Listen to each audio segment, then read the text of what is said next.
wasiirkii hore ee arrimaha dibadda Somaliland Dr. Maxamed Cabdilaahi Cumar ahaana wasiirkii ganacsiga ayaa saaka subaxnimadii hore ee Jimcihii ka soo degay garoonka diyaaradaha ee magaalada London ee Heathrow isagoo ka soo kicintay magaalada Nairobi ee caasimadda dalka Kenya.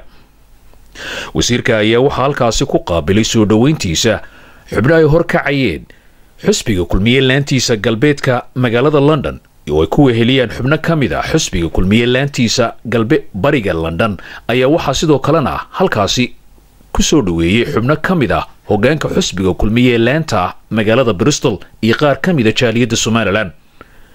soo dhaweynta wasiirka oo hayti ugu horeysay ee nooceeda ilaa iyo intii uu xilka ka maqnaa iyo sidoo kaleba muddadii uu xilka hayayba oo aan sidoo kale hore loogu soo dhaweynin shakhsi ahaan ayaa waxaan wax ka weydiiyay ujeedada socdaalka uu ku yimid magaalada London isagoo ka yimidna haatanna dhinaca magaalada Nairobi. waxa uu sheegay in ujeedada socdaalkiisu ay la xidhiidho mid arrimo u gaar ah iyo sidoo kalena xisbiga kulmiye oo uu doonayo in uu dib u dardargeliyo dalka UK.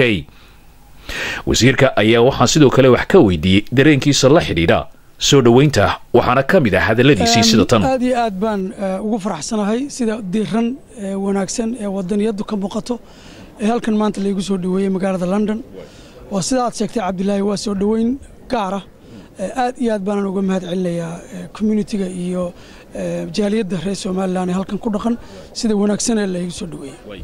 filisay markaa waxaan filayay taageerayaasheedu mar walba inay soo dhaweeyaan iyo shacabkuba, laakiin waa mid gaar ah oo runtii xusuus badan. su'aasha ugu dambaysa maxaad malaynaad ku kabsatay markaa? waxaan u malaynayaa arrimahan inay daaran yihiin kaalintii siyaasadeed ee aan dalka ka soo qaatay muddadii uu madaxweynuhu Axmed Sinaaye aan dawladdiisa ka tirsanaa, iyo sidii taageeradii xagga siyaasadda xagga xisbiga iyo mowqifyadii aan ka qaatay caddaa in arrimahan daaran yihiin baan malaynayaa. dhanka kale waxaan wax ka weydiiyay xubnihii soo qabanqaabiyey soo dhaweynta wasiirkii hore ee arrimaha dibadda iyo ganacsiga Dr. Maxamed Cabdilaahi Cumar ujeedada ay ka leeyihiin isagoo haatanna aan wax xil ah u haynin dhanka xukuumadda.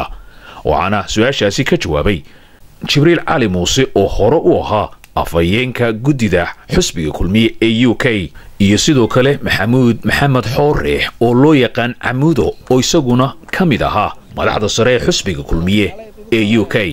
dhaliye inaad soo dhaweyntan samaysaan xilli aad soo xorana soo kala hadan kulli wallahi Maxamed Cabdilaahi Cumar waa shakhsi miisaan weyn ku leh siyaasadda Somaliland oo wasiirka hore khaarijiga oo wasiirka ganacsiga muddadii xilka hayayna maaragtay si wanaagsan buu soo shaqeeyay.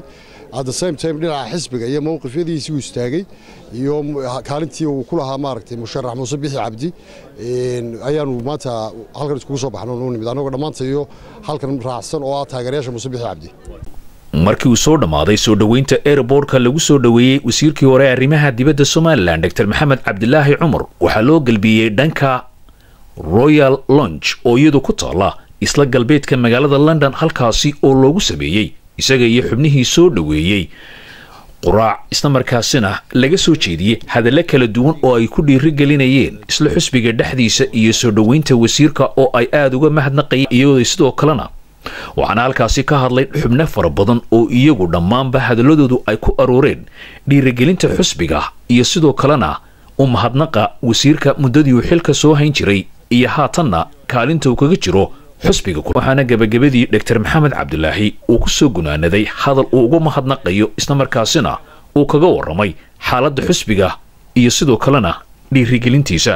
waxaana hadalladiisa ka mid ahaa sida tan. waxaan halkan aad iyo aad uga mahadcelinayaa jaaliyadda reer Somaliland guud ahaan, taageerayaasha iyo mas'uuliyiinta iyo guddoomiyaasha xisbiga halkan fadhiya sida heeganka ay ugu yihiin dhismaha xisbiga, dhismaha doorashooyinka soo socota. waxaan soo jeedinayaa in xisbiga sidii lagu yaqaanay isku yimaado, labada tashado, loo midoobo sidii loo taageeri lahaa, loo soo saari lahaa xisbiga. kulmiye waa xisbiga ugu weyn by and large Somaliland, taasi shaki kuma jiro. shakina kuma jiro doorashooyinka soo socda. isku soo duubo kulankan lagu soo dhaweeyay wasiirkii hore arrimaha dibadda ee Somaliland Dr. Maxamed Cabdilaahi Cumar ayaa waxa uu ahaa mid sidii ay ugu talagaleen ugu dhacay xubnaha soo qabanqaabiyay sida ay ii sheegeen. Cabdilaahi Maxamed Cali, Carlson TV, London.